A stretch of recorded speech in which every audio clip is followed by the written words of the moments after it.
Everyone, कैसे हैं आप? तो this is class 6 of our state PYQ series और इस सीरीज के अंदर हम ऑलरेडी डिस्कस कर चुके हैं 115 क्वेश्चन।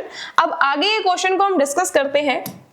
पहला क्वेश्चन हमें कह रहा है कि correct ionization enthalpy that is ionization energy का आप ऑर्डर बताएं हमें। तो सबसे पहले आपको पता है what is this ionization energy. Ionization energy क्या होती है? सबसे बाहर वाली शेल में जो इलेक्ट्रॉन बैठा है उसको रिमूव करने के लिए, क्या करने के लिए? रिमूव करने के लिए दी जाने वाली एनर्जी। अब अगर आपके इलेक्ट्रॉन के ज्यादा नखरे होंगे कि भाई मैं तो नहीं निकल रहा, तो आपको क्या करना पड़ेगा? उसको कन्विंस करने के लिए ज्यादा एनर्जी प्रोवाइड करनी पड़ेगी कि प्लीज भाई इलेक्ट्रॉन निकाल दे, क्योंकि पड़ा पड़ा एटम इलेक्ट्रॉन निकाल के नहीं देगा तुम्हें, ठीक है, चाहे वो मेटल ही क्यों ना हो।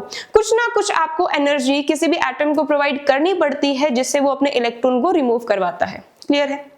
तो ionization energy basically minimum amount of energy provided for an isolated gaseous atom, जिससे वो अपने बाहर वाली शेल में से एक इलेक्ट्रॉन को निकाल देता है। क्लियर है? अगर एक इलेक्ट्रॉन को निकालते हो फटाक से स्टेबल हो जाएगा तो ऐसा काम करना चाहेगा, ठीक है। जो ऑलरेडी स्टेबल है तो वो इलेक्ट्रॉन को नहीं निकालना चाहेगा, तो उसको कन्विंस करने के लिए आपको एनर्जी ज्यादा प्रोवाइड करनी पड़ेगी। तो दिस इज द बेसिक फंडा बिहाइंड योर आयनाइजेशन एनर्जी। अब हम शुरू करते हैं। हमें जितने भी ऑप्शन दे रखे हैं ये सारे आपके पास में पीरियड के दे रखे हैं, थर्ड पीरियड के दे रखे हैं बेसिकली। तो एक बार लिख लेते हैं इन लोगों को।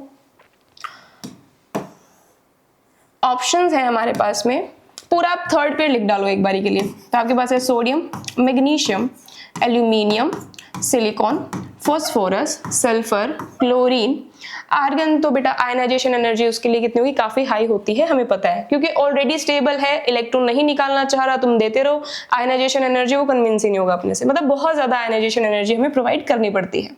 हमें एक चीज का और आइडिया है, when we move from left to right जाने पर effective nuclear charge Z effective की वैल्यू इंक्रीज होती है, मतलब न्यूक्लियस की पकड़ बाहर वाले इलेक्ट्रॉन पर बढ़ती जाती है, ठीक है। Z इफेक्टिव इंक्रीज होता जाता है, जिसकी वजह से साइज क्या होता है? घटता जाता है।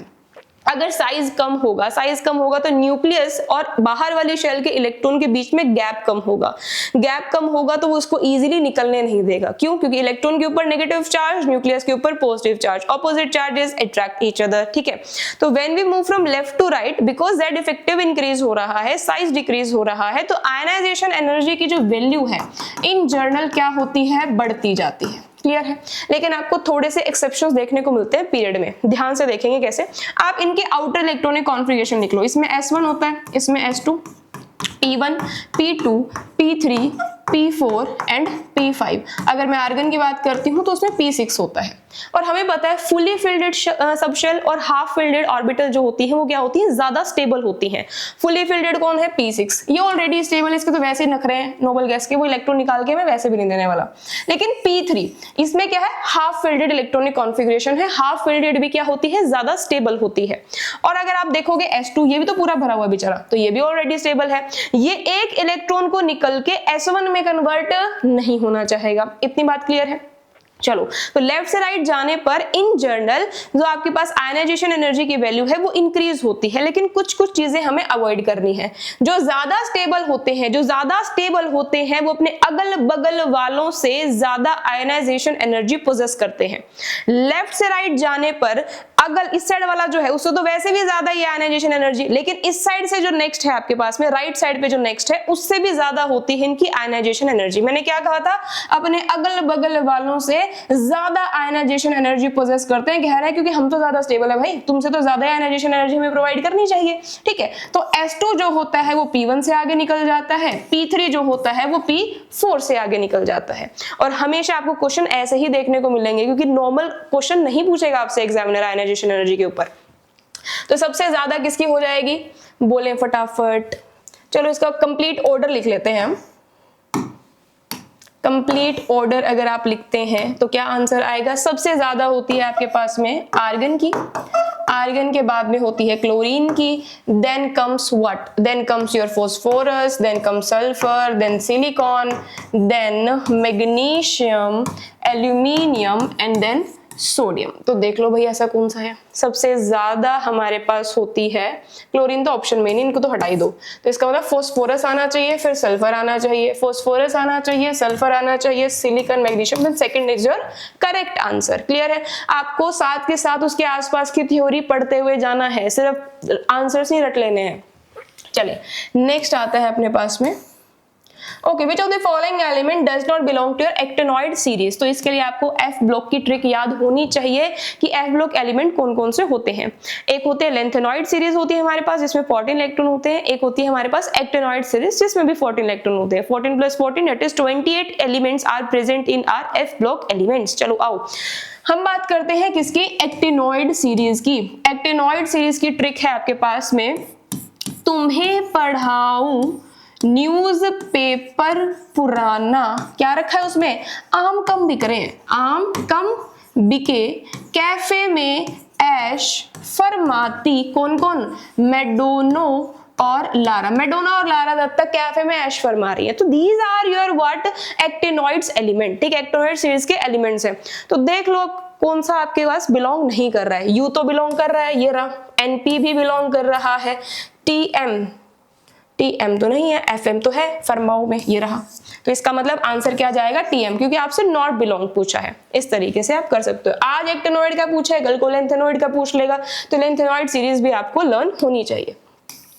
नेक्स्ट आ रहा है भाई हमारे पास aqueous solution of borax is, aqueous solution क्या होता है बोरेक्स का, एसिडिक होता है, बेसिक होता है, न्यूट्रल होता है, कैसा होता है भाई नेचर में, ठीक है। तो सबसे पहले तो आपको पता होना चाहिए बोरेक्स है कौन।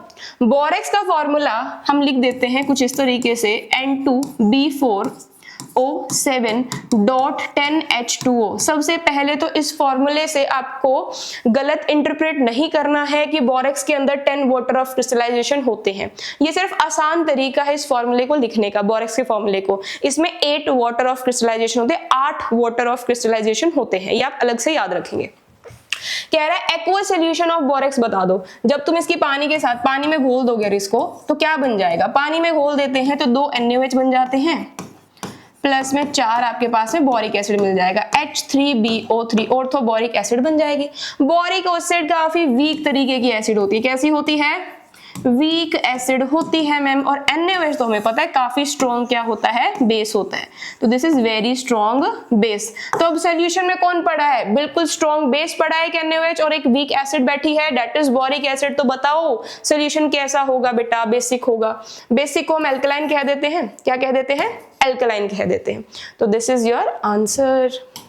चले भाई नेक्स्ट आपके पास है क्वेश्चन, ओनली 2 इलेक्ट्रॉन में exist in the same orbital and these electron must have opposite spin, अलग अलग स्पिन होनी चाहिए, ठीक है। Okay, which of the following statement, मतलब इसमें से कौन सी आपके पास में एक्सप्लेन करती है इस स्टेटमेंट को। तो एक आपके पास में प्रिंसिपल आता है that is Pauling's exclusion principle. Exclusion word हम किसके लिए यूज करते हैं भाई, ऐसा कोई और नहीं मिलेगा, एक्सक्लूसिव है ये चीज। एक्सक्लूसिव के लिए क्या बोला गया था पॉलिंग ने, कि आपका कोई इलेक्ट्रॉन आपके पास ऐसा नहीं होता जिसके चारों के चारों क्वांटम नंबर की जो वैल्यू है वो आपके लिए सेम आए, ऐसा कभी भी नहीं होता। तो इसको कहते हो पॉलिंग एक्सक्लूजन प्रिंसिपल, कि आपने नंबर ऑफ शेल भी सेम कर दिया है और एक ही ऑर्बिटल में बिठा दिए हैं इलेक्ट्रॉन। एक ऑर्बिटल में बिठाने के बाद, एक ऑर्बिटल में बिठाने के बाद इलेक्ट्रॉन को भाई स्पिन तो ऑपोजिट कर दो कम से कम उनकी। तो ये कौन एक्सप्लेन करता है, पॉलिंग एक्सक्लूजन प्रिंसिपल को एक्सप्लेन करता है। तो आपका आंसर आ जाएगा सेकंड। चलें भाई नेक्स्ट क्वेश्चन। आई होप आपको ये सीरीज बहुत यूजफुल लग रही होगी। I am trying to tell all the theory, सारी थ्योरी हम क्या कर रहे हैं, डिस्कस करने की पूरी कोशिश कर रहे हैं। नेक्स्ट आपके पास आता है विच of the following aqueous solution should have the highest boiling point. Boiling point देखो आप, अगर आप देखोगे कंसंट्रेशन सेम दे रखी है, तो कंसंट्रेशन के ऊपर तो कुछ चीजें इफेक्ट कर नहीं रही होंगी। तो बेसिकली आपको क्या देखना है, नंबर ऑफ सॉल्यूट पार्टिकल्स आपको देखने हैं। ये किस में टूटेगा, Na positive plus OH negative, मतलब 2 आयंस, ठीक है। ये किस में टूटेगा, 2Na पॉजिटिव, और एक आपके पास क्या आ जाएगा, सल्फेट आयन, मतलब 3 बंदे। चलो ये किस में टूटेगा, NH4 positive plus NO3 negative, तो 2 पार्टिकल्स। चलो K पॉजिटिव NO3 नेगेटिव, तो 2 ही। तो हाईएस्ट कौन सी वैल्यू है, 3। तो ये आपके पास आंसर हो जाएगा, सिंपल, ठीक है। तो आई होप आपको ये सीरीज बहुत यूजफुल लग रही होगी। प्लीज इसे डेडिकेटेडली फॉलो करें ताकि आपको रिवीजन में हेल्प हो। Thank you.